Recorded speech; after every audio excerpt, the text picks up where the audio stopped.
You own the business, but you're still functioning like the most important worker inside of it. I built this for freedom, but I feel more tied to it than ever. Not because the business is failing, but because the business now requires a different version of you. That gap, that's where the fatigue comes from. This is what usually happens. In the beginning, you did everything: sales, delivery, admin, marketing, decisions, problem solving. That made sense. You were building momentum. But when the business starts working, something subtle happens. Responsibility starts to stack. It doesn't redesign. You add clients, you add revenue, you add expectations, but you don't subtract involvement. So now your calendar is full, your day is reactive, small decisions default to you, and even when things are going really well, you don't feel ahead.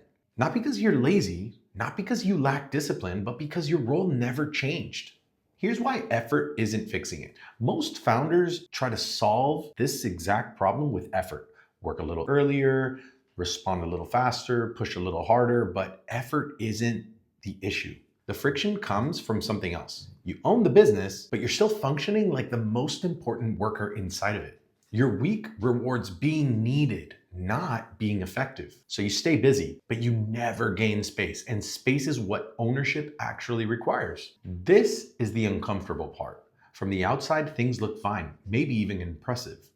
But internally, there's this quiet tension. I built this for freedom, but I feel more tied to it than ever.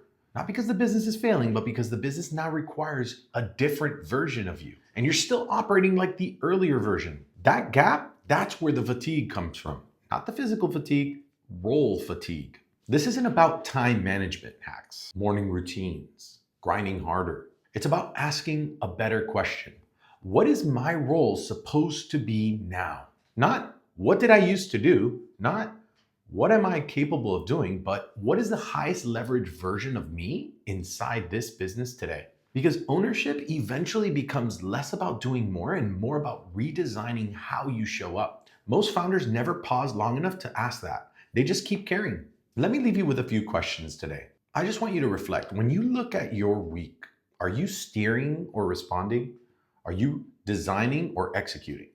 Are you thinking long-term or solving today's noise? And here's the hardest one.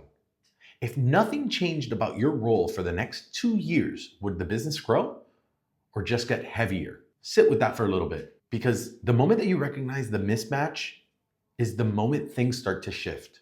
Not because someone told you what to do, but because you can finally see what's actually happening. I'll see you guys in the next one.